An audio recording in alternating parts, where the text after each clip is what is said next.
Hello, I'm a Nintendo 64 and today we are looking at Quake 2 for the Nintendo 64. A brutal first-person shooter released by id Software back in 1999 and it was, I believe, distributed by Midway. Unlike the first game in this series, it is now a sci-fi shooter, detaching itself from its fantasy elements in the previous game. I'd go as far as say that Quake 2 is the first game in the Quake series, as it introduces the Strogg as your main antagonist. The Strogg are an Adeptus Mechanicus on steroids, taking every species they encounter and turn them into cyborgs, replacing fleshy bits with mechanics and weapons. These could be a grenade launcher to huge blades. There's also a huge amount of weapons to pick up: the blaster, the shotgun, super shotgun, grenade launcher, chain gun, railgun, rocket launcher, and of course the BFG. All of them handle really well and sound meaty as fuck. The super shotgun can easily take out most Strogg with 2 or 3 shots with a real impact to the enemies. Which also reminds you, when you shoot the enemies, if you don't get a headshot, there's a chance they will sit there for a couple of seconds blasting back. And if you're playing on difficulty, that's going to take a look that could easily make you restart the mission. There's no checkpoints in this game. Once you die, you're back at the start of that particular level. Anyway, you do get the super shotgun within the first 5 minutes of the game, and it makes the blaster pretty much redundant. There's also no melee weapon this time. That's pretty much because the blaster now has unlimited ammo. Your music and sound is amazing. The soundtrack is low enough never to take over the sound of the guns and the voices, and the music is heavy as fuck most of the time, but it can also give you this feeling of unease. And then sometimes you can hear the voices of the Strogg shouting "Trespasser" or "Clear," and this is enough to fill you with dread. It could be either one of the smaller enemies or one of those big bastards. There's 20 levels spread over 5 episodes, I believe.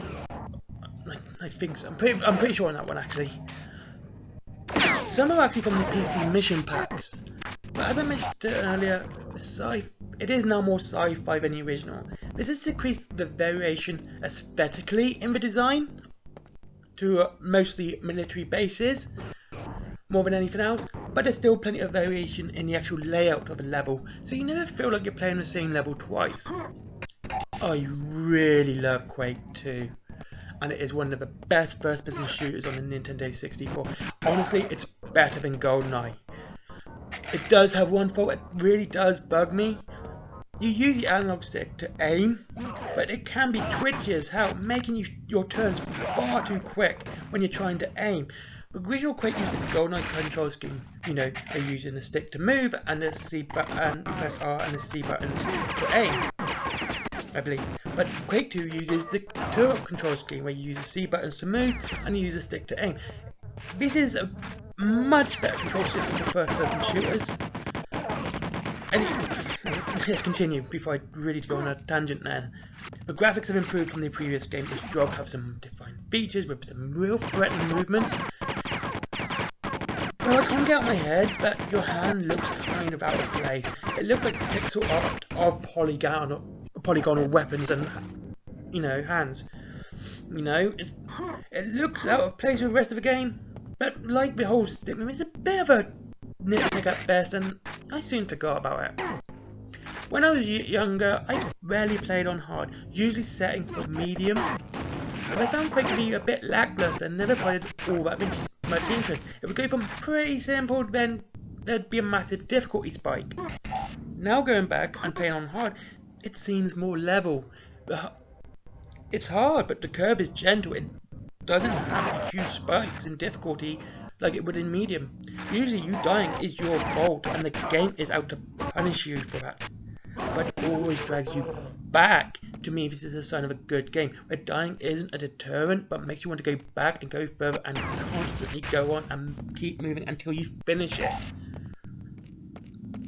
Quake 2 is a must-own for your collection. I am not saying this lightly, as I have decided to only talk about games I want to play for myself if I haven't played them as a child, or if I have played them as a child and enjoyed them, I'm going to talk about them too.